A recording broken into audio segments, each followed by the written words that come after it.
Morning students, हम आपके फिर चैप्टर नंबर 4 को लेकर के आगे बढ़ रहे हैं। चैप्टर नंबर आपका 4 है। उस चैप्टर में आप बहुत सी हेडिंग आगे बढ़ चुके हैं। अब एक नई हेडिंग के साथ आज हम आगे आपकी क्लास को बढ़ाते हैं और आप सभी अपनी कॉपी बना रहे होंगे। जैसा कि आप सभी जानते हैं कि इसमें फिजिक्स में बहुत से अपने मतलब आपके 31 चैप्टर होने की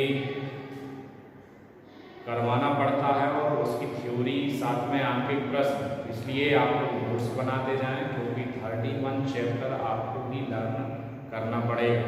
तो इस तरह धीरे धीरे आगे बढ़ते चल देते हैं और चैप्टर को समझते रहेंगे और हम अपनी नई हेडिंगों को डेली 1-2 हेडिंग आपके लिए हम प्रोवाइड कराते रहेंगे। तो देखिए, आज हम नई हेडिंग है जिसका चित्र आपके सामने है और उस हेडिंग का नाम है समांतर प्लेट संधारित्र की धारिता। हेडिंग का क्या नाम है? समांतर प्लेट संधारित्र की धारिता। समांतर प्लेट संधारित्र की धारिता। सबसे पहले हम चित्र को देखते हैं। एक्स और वाई को आपकी प्लेटें हैं या दो चालक हैं। इनको दो विद्युत रोधी स्टैंडों में लगाया गया है तथा प्लेट एक्स को विद्युत मशीन द्वारा +Q आवेश दिया जाता है। प्रेरण के कारण वाई प्लेट पर भी माइनस आवेश आ जाता है और इसी बाह्य प्लेट पर प्लस आवेश को खत्म करने के लिए इस प्लेट को हम किससे जोड़ देते हैं? पृथ्वी से जोड़ दिया जाता है। ये आपकी बाहरी प्लेट पर इसका आवेश होता खत्म हो जाता है और दोनों प्लेटें एक दूसरे के समांतर रखी हुई हैं और दोनों के बीच की दूरी स्मॉल d है। तो ये आपका चित्र है। अब इसको हमें समझना क्या है, कैसे है। माना कि दो धातुओं की लंबी समतल प्लेटें एक्स और वाई हैं जो एक दूसरे के समांतर रखी गई हैं। माना कि दो धातुओं की समान लंबाई की दो प्लेटें एक्स और वाई एक दूसरे के समांतर रखी हुई हैं तथा यह ऐसे माध्यम में रखी हुई हैं जिसका परावैद्युतांक कैपिटल K है। इन दोनों प्लेटों के बीच की दूरी स्मॉल d है तथा दोनों प्लेटों के बीच की दूरी क्या होगी? स्मॉल d तथा दोनों प्लेटों का क्षेत्रफल क्या है? कैपिटल A है। जब प्लेट x को +Q आवेश दिया जाता है, जब प्लेट x को +Q आवेश दिया जाता है तो प्रेरण के कारण उसके सामने वाली प्लेट y पर -Q आवेश आ जाता है और इस y के बाह्य पृष्ठ पर +Q को खत्म करने के लिए इस y प्लेट को पृथ्वी से जोड़ देते हैं जिसके कारण y प्लेट के बाह्य पृष्ठ पर आवेश समाप्त हो जाता है। इस तरह हम आपकी भाषा लिखेंगे, इतनी भाषा रहेगी। अब इसके बाद आपको ध्यान रखना है कि जब +Q आवेश दिया जाएगा तो इसमें एक समान दोनों प्लेटें रखी हुई हैं तो वैद्युत क्षेत्र की तीव्रता होगी। तो वैद्युत क्षेत्र की तीव्रता क्या होती है? E = σ/ε0। लेकिन यहाँ आपको ध्यान रखना है कि हमारा परावैद्युतांक क्या है? कैपिटल K है। तो दोनों प्लेटों के बीच उत्पन्न वैद्युत क्षेत्र की तीव्रता क्या हो जाती है?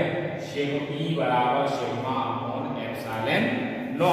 इसके बाद आपको ध्यान रखना है कि जब हमारा सिग्मा है, दोनों आवेशों का पृष्ठ घनत्व है, तो पृष्ठ घनत्व सिग्मा बराबर हमारा फॉर्मूला क्या होता है? Q/A। तो यहाँ पे यही फॉर्मूला क्या बन जाएगा? E = Q/K/ε। इतना सभी को समझ में आ गया कि वैद्युत क्षेत्र की दोनों प्लेटों के बीच वैद्युत क्षेत्र की तीव्रता क्या प्राप्त होगी हमारी? E = Q/K/ε। नॉट। अब जानते हैं आप कि दोनों प्लेटों के बीच की दूरी क्या है, स्मॉल डी। जब आपने इसको आवेश दिया तो इन प्लेटों के बीच क्या उत्पन्न हो जाएगा, विभव।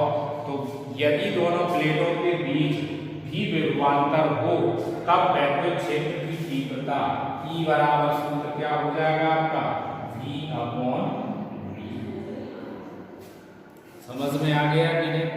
अब E बराबर V अपॉन V आ गया। यहां से हम V की वैल्यू निकालना चाहें तो V की वैल्यू क्या आ जाएगी आपकी, इसको साफ कर देते हैं। V की वैल्यू क्या आ जाएगी आपकी, V बराबर E इंटू B। अब ये वाली वैल्यू E की, इसको हम क्या लिख सकते हैं, समीकरण नंबर 1। समीकरण 1 से क्या बन गया, E बराबर क्या आ गया, Q upon K A epsilon not into में 2/d। V का मान निकाल लिया। अब V का मान निकालने के पश्चात आप जानते हैं कि समांतर, दोनों समांतर प्लेटों के बीच उत्पन्न उत्पन्न संधारित्र की धारिता, तो आप क्या लिखेंगे, समांतर प्लेट, समांतर प्लेट संधारित्र की धारिता, सूत्र क्या हो जाएगा, C बराबर Q अपॉन V। तो यहाँ आप वैल्यू रख देंगे, C बराबर Q अपॉन V बराबर वैल्यू क्या है आपकी D की, तो Q तो जीरो का दे रहा अपॉन में Q इंटू D अपॉन में वैल्यू क्या है, K A एप्सिलॉन नॉट। अब K A एप्सिलॉन नॉट कहाँ पहुंच जाएगा, ऊपर। तो यही वैल्यू C बराबर आपकी क्या होगी, C बराबर Q अपॉन QD मल्टीपल में क्या हो गया आपका, K A एप्सिलॉन नॉट। अब ये Q से Q कैंसिल हो गया तो हमारा सूत्र क्या बन गया, C बराबर K A epsilon not upon D। समझ में आ रहा है आप सभी को? ये हमारा समांतर प्लेट संधारित्र की धारिता का सूत्र प्राप्त हो गया, C बराबर K A epsilon not upon D। जब आपको क्वेश्चन आता है कि समांतर प्लेट संधारित्र की धारिता को ज्ञात कीजिए, तो आपको इतना ही डिटेल पेपर में लिखना है, लेकिन जो हमने थोड़ी आपको थ्योरी बताई है वो भी आपको उसमें लिखनी पड़ेगी। ये तो अकेला मैथमेटिकल पार्ट है, यहाँ आप लिख देंगे वैद्युत क्षेत्र की, वैद्युत क्षेत्र की तीव्रता E बराबर आ जाएगी, ये आपका डिटेल आपको सामने लिखना होगा। इस तरह आपको ध्यान रखना है कि आपकी संधारित्र की धारिता का सूत्र प्राप्त हो जाएगा। इसी में यदि आप आगे अगर और बढ़ाना चाहें तो एक कॉलम यहाँ खींच सकते हैं, तो यहाँ लिख दें, यदि निर्वात या वायु, जब निर्वात या वायु होगी तो के बराबर आप कितना लिख देंगे, 1।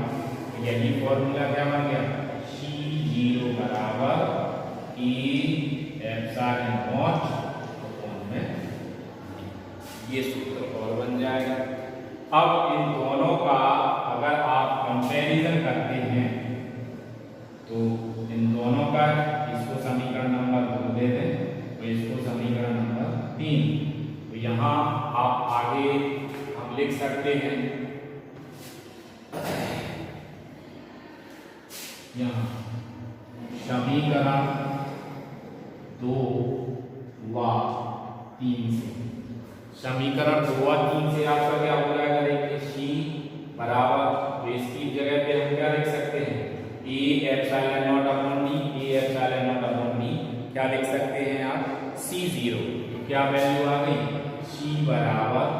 K इंटू C0, तो C अपॉन C0 बराबर में क्या आ गया K। अब यहां से आप परावैद्युतांक की परिभाषा भी बना सकते हैं। तो परावैद्युतांक की परिभाषा क्या बनाएंगे, परिभाषा C अपॉन C0 बराबर क्या आया K। तो C0 क्या है, निर्वात अथवा वायु में संधारित्र की धारिता, और ये परावैद्युत माध्यम में संधारित्र की धारिता। तो परिभाषा आपकी क्या प्राप्त हो जाएगी, किसी माध्यम का परावैद्युतांक, उस माध्यम में